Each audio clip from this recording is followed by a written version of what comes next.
श्री भक्तमाल में भगवान जी के प्रिय भक्त श्री हनुमान जी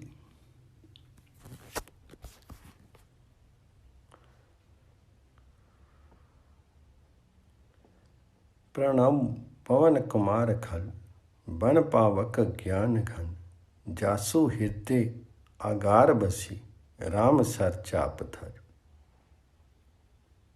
भगवान शंकर के अंश से वायु के द्वारा कपिराज केसरी की पत्नी अंजना से हनुमान जी का प्रादुर्भाव हुआ। मर्यादा पुरुषोत्तम श्री राम की सेवा शंकर जी अपने रूप से तो कर नहीं सकते थे, अतः उन्होंने 11वें रुद्र रूप को इस प्रकार वानर रूप में अवतरित किया। जन्म के कुछ ही समय पश्चात महावीर हनुमान जी ने उगते हुए सूर्य को कोई लाल लाल फल समझा और उसे निगलने आकाश की ओर दौड़ पड़ी। उस दिन सूर्य ग्रहण का समय था। राहु ने देखा कि कोई दूसरा ही सूर्य को पकड़ने आ रहा है, तब वह उस आने वाले को पकड़ने चला, किंतु जब वायुपुत्र उसकी ओर बढ़े तब वह डर करके भागा। राहु ने इंद्र से पुकार की। ऐरावत पर चढ़ करके इंद्र को आते देख करके पवन कुमार ने ऐरावत को कोई बड़ा सा सफेद फल समझा और उसी को पकड़ने लपके। घबराकर देवराज ने वज्र से प्रहार किया। वज्र से उनकी ठोडी हनों पर चोट लगने से वह कुछ टेढ़ी होगी, इसी से ये हनुमान कहलाने लगे। वज्र लगने पर यह मूर्छित होकर गिर पड़े। पुत्र को मूर्छित देख करके वायुदेव बड़े कुपित हुए। उन्होंने अपनी गति मंद कर ली। सांस रुकने से देवता भी व्याकुल हो गए। अंत में हनुमान को सभी लोकपालों ने अमर होने तथा अग्नि जल वायु आदि से अभय होने का वरदान देकर वायुदेव को संतुष्ट किया। जाति स्वभाव से चंचल हनुमान ऋषियों के आश्रम में वृक्षों को सहज चपलतावश तोड़ देते तथा आश्रम की वस्तुओं को अस्त व्यस्त कर देते थे। अतः ऋषियों ने इन्हें शाप दिया, तुम अपना बल भूले रहोगे।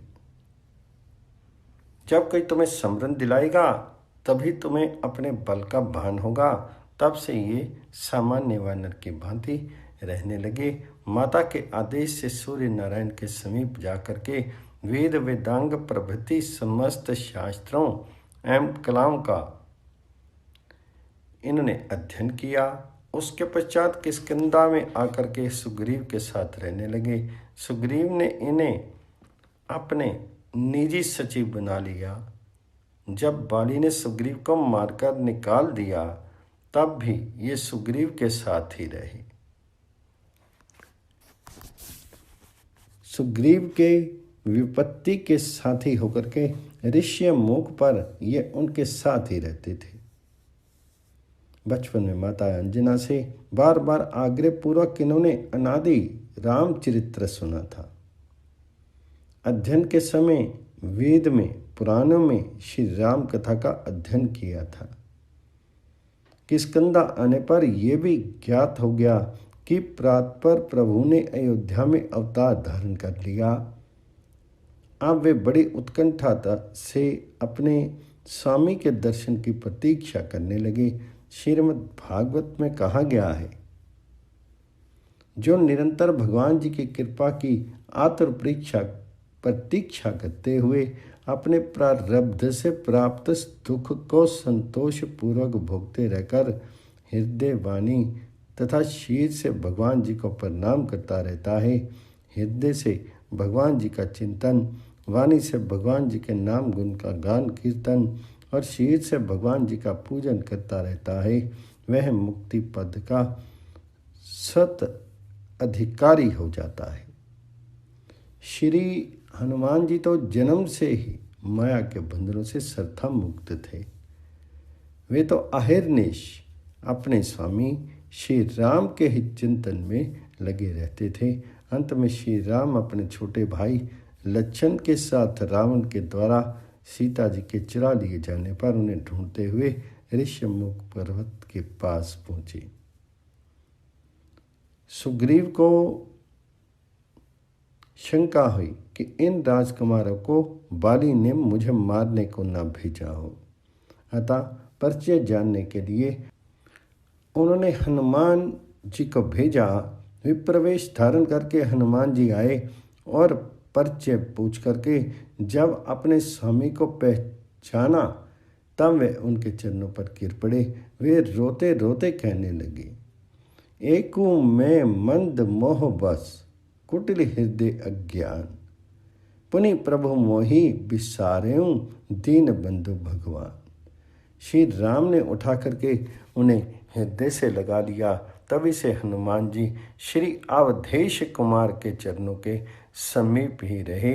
हनुमान जी की प्रार्थना से भगवान जी ने सुग्रीव से मित्रता की और बाली को मार करके सुग्रीव को किष्किंधा का राज्य दिया। राज्य भोग में सुग्रीव को प्रमत्त होते देख करके हनुमान जी ने ही उन्हें सीता अन्वेषण के लिए सावधान किया। वे पवन कुमार ही वानरों को एकत्र कर लाए। श्री राम जी ने उनको ही अपनी मुद्रिका दी। 100 योजन समुद्र लांघने का प्रश्न आने पर जब जामवान ने हनुमान जी को उनके बल का स्मरण दिलाकर कहा कि आपका तो अवतार ही राम कार्य संपन्न करने के लिए हुआ है, तब अपनी शक्ति का बोध कर केसरी किशोर उठ खड़े हुए। उनके बल और बुद्धि का ज्ञान प्राप्त करने के लिए देवताओं के द्वारा भेजी हुई नाग माता सुरसा को संतुष्ट करके समुद्र में छिपी राक्षसी सिंहिका को मारकर हनुमान जी लंका पहुँचे। द्वार रक्षिका लंकनी को एक घोंसे से सीधा करके छोटा रूप धारण करके ये लंका में रात्रि के समय प्रविष्ट हुए। विभीषण जी से पता पा करके अशोक वाटिका में जानकी जी के दर्शन किए। उनको आश्वासन दे करके अशोक वन को उजाड़ डाला। रावण के भेजे राक्षसों तथा रावण पुत्र अक्षय कुमार को मार दिया। मेघनाथ इन्हें ब्रह्मास्त्र में बांध करके राज्यसभा में ले गया। वहां रावण को भी हनुमान जी ने अभिमान छोड़ करके भगवान जी की शरण लेने की शिक्षा दी। राक्षस राज की आज्ञा से इनकी पूंछ में आग लगा दी गई। उन्होंने उसी अग्नि से सारी लंका फूंक दी। सीता जी से चिन्ह स्वरूप चूड़ामणि लेकर के भगवान के समीप लौट आए। समाचार पाकर के श्री राम ने युद्ध के लिए प्रस्थान किया।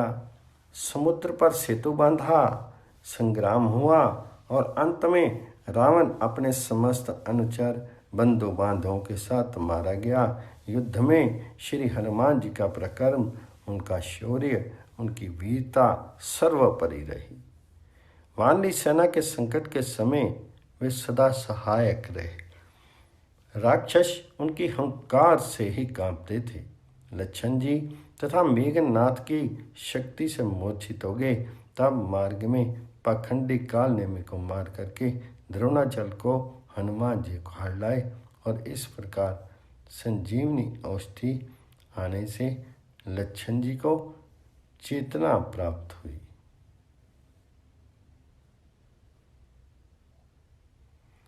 मायावी अहि रावण जब माया करके राम लक्ष्मण को युद्ध भूमि से चुरा ले गया,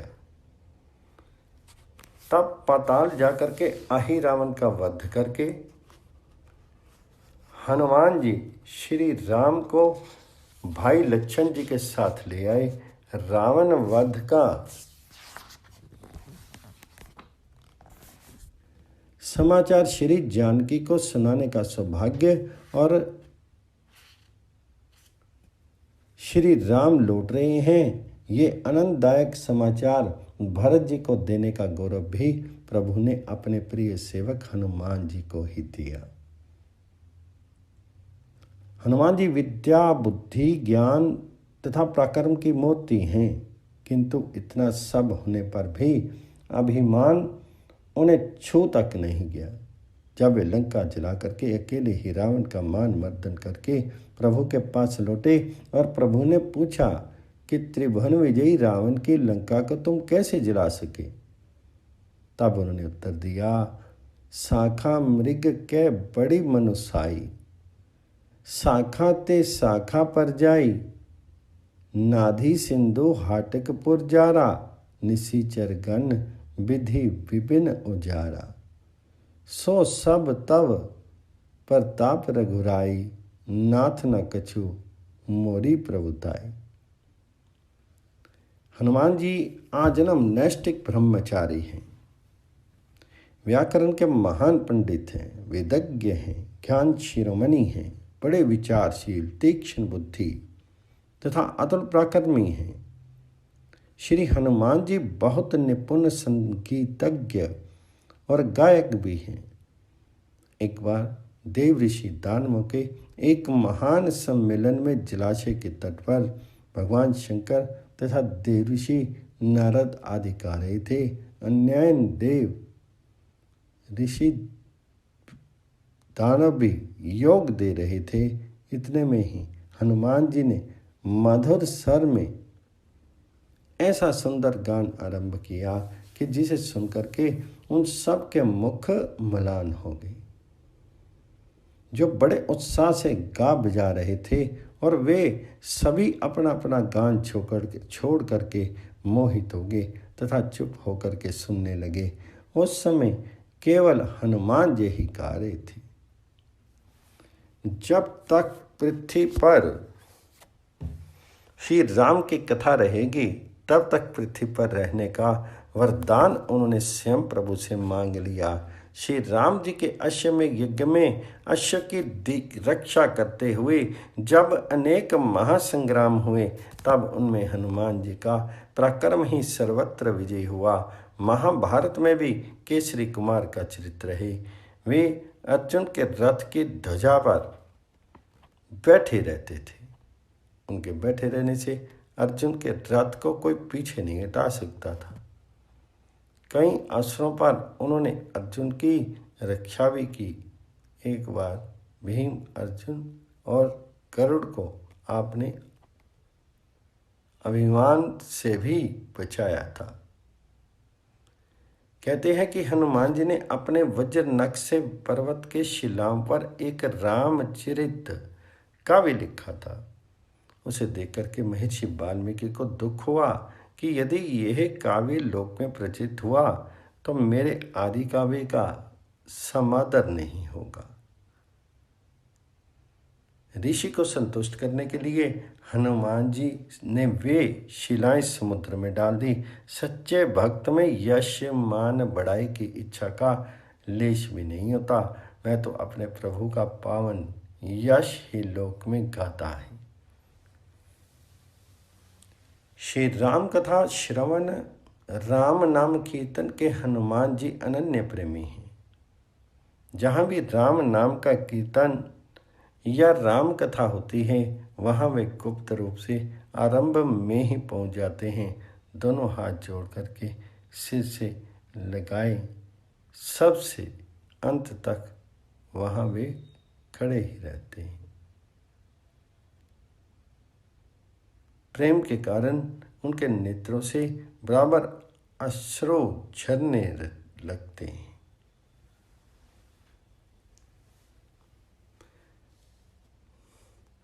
रतन अपार क्षीर सागर उद्धार किए लिए, हित चाय के बनाए माला करी है। सब सुख साज रघुनाथ महाराज जो को, भक्ति सो विभीषण जो आनी बेट धरी है। सबाहि की ये चाह अवगा हनुमान गरे, डारी दई सुधी भई मति अरबरी है। राम बिन काम कौन फोरी मनि दीने, डारी खोली त्वचा नाम ही दिखायो बुद्धि हरी है। रावण के कोश में समुद्र मंथन के समय निकले सभी दिव्य रत्न संचित थे। उसके वध के बाद जब विभीषण का राज्याभिषेक हुआ तो उन्होंने उन दिव्य रत्नों की एक माला बनाई और कृतज्ञता ज्ञापन करते हुए उसे श्री राम प्रभु के चरणों में अत्यंत भक्तिपूर्वक निवेदित किया।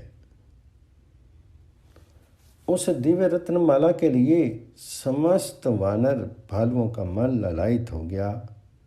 वहाँ श्री हनुमान जी भी थे, परंतु उनका मन तो अपने आराध्य प्रभु के रूप सुधा का पान करने में ही मग्न था।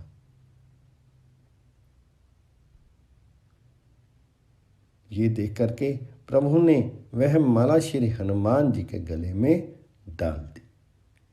हनुमान जी ने उस माला को उलट पुलट कर देखा, फिर उसके एक एक रत्न को निकाल करके अपने वज्र सदृश दांतों से तोड़ तोड़ कर देखने लगे।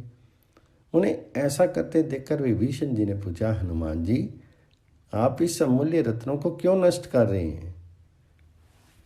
हनुमान जी ने अनमने भाव से उत्तर दिया, इन रत्नों में प्रभु श्री राम का नाम अंकित नहीं है, इसलिए ये मेरे लिए मूल्यहीन है। इस पर विभीषण जी ने कहा, आपके शीर पर भी तो कहीं राम नाम अंकित नहीं है, फिर इसे आप क्यों धारण किए हैं? इस पर हनुमान जी ने अपना हृदय चीर करके दिखलाया तो उनके अंतस्थल में विराजमान श्री राम सीता जी के दर्शन सबको हुए।